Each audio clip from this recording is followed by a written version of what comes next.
Greetings, ladies and gentlemen, and welcome to today's edition of RE333, where I take old stories I've narrated and update them to modern audio standards. This particular story is called When Humanity Marches to War, written by LeVentNoir. The news was terrifying to those with the context to understand it. It was a small, throwaway line within a news report on the general state of the expansive conflict. The Solar Federation has announced that it is joining the embattled Straxus Alliance after a number of unwelcome threats about neutrality payments were made by the Empire of Quam.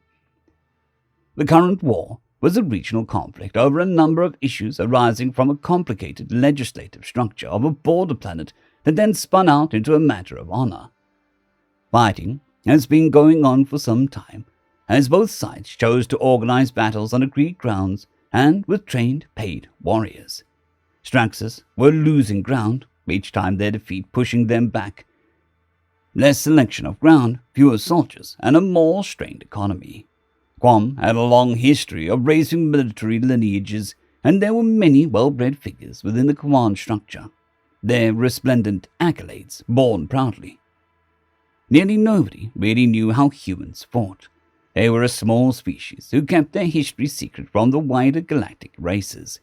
It was assumed that they would be competent based on their biology and civilian engineering. But with no reserve of honor to leverage, humanity would have a difficult time negotiating advantageous scenarios. The Umgali had uplifted humanity and had obtained significant honor from their easy rapport with the new species and facilitation of trade and cultural exchange. Interestingly, the Umgali had only exported certain artworks and media, leading many to assume humanity had a stunted cultural experience, being closer to beasts than sentient. These couldn't be further from the truth, but talks between the Umgali and humanity had led to a mutually agreed embargo on ideologically revolutionary materials that humanity had produced. Some of those works had been studied by trusted Umgali scholars, and that was why a small meeting of Straxus, humans, and the facilitating Umgali was occurring. The translators were in place, and the Umgali opened the proceedings. "Welcome, honored Straxus, and our condolences for the loss of such a recent conflict. Welcome, humans, close friends. The purpose of this meeting is to discuss a military alliance. Humanity has been subject to several threatening overtures from Quam about neutrality payments given the proximity to the current conflict. They wish to ally with your own species." The Straxus were dumbfounded. Humanity had no stake here, and simply paying the admittedly reasonable request for material labor would form the basis of a small, young species' honor among the galactic civilizations. "Excuse me, humans, but why do you not simply pay? With no honor currently, joining this war, as small as you are, will simply result in many losses and your Federation losing all possible influence." The Straxus relaxed back into their pods, awaiting a response from the humans. The humans were quiet, and a long moment passed before one reached below the table and pulled out a data slate, helpfully preset to the Straxian language. It was slid across the table with no introduction or explanation. "The art of war, our translation must be faulty. Do you mean the beauty of victory? The verb tenses can be difficult." "This is a text written a long time ago by our civilization standards. It's a text on the philosophy and the art of battle, the methods by which it is won. You correctly state that we have no honor amongst the space races. We do not fight for honor. We never have.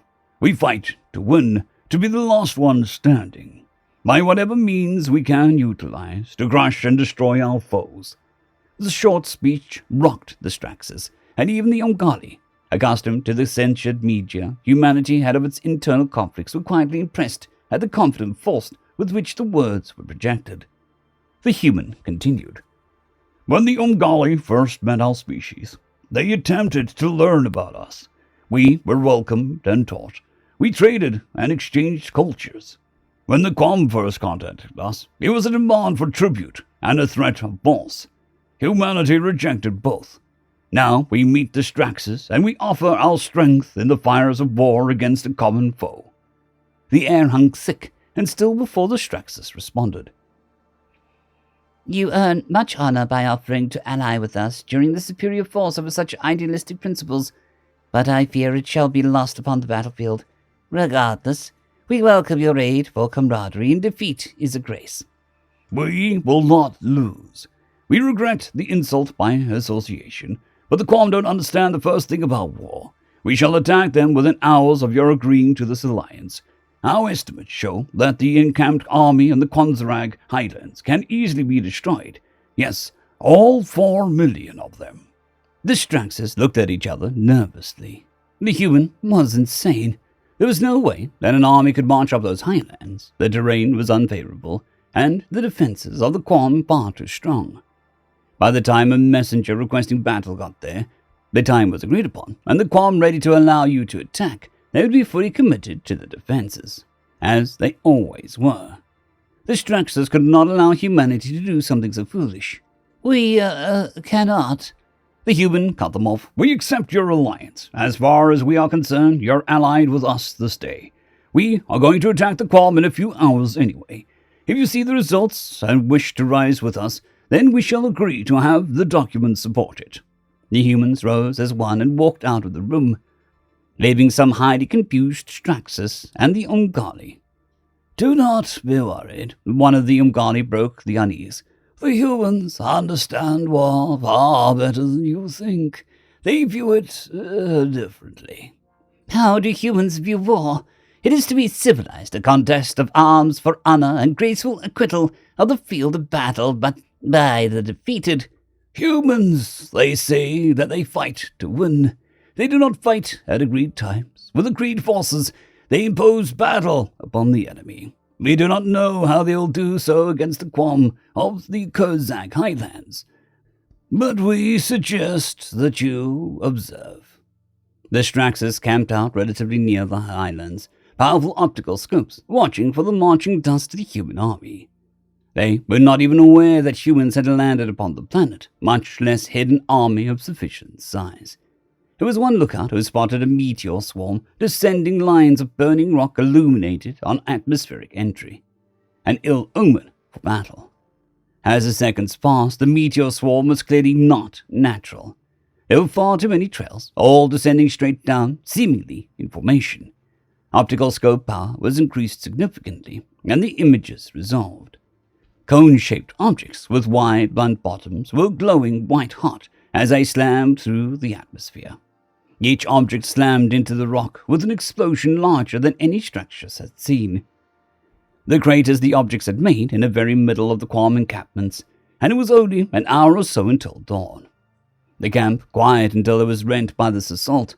If this was how humans fought, it would take many, many of those objects to win the battle, for despite their impacts, the numbers of Quam were still immense. It was then that the objects cracked and fell open, like a flower of death. Explosions and flashes being followed by Quam, falling all around each impact. Standing up in the middle of the crater was an armored figure, 4 meters tall, with 4 metallic legs jointed onto a low-slung body, from which rose an angry-looking structure festooned with what must be weapons, metallic pipes that spat explosions faster than they could count.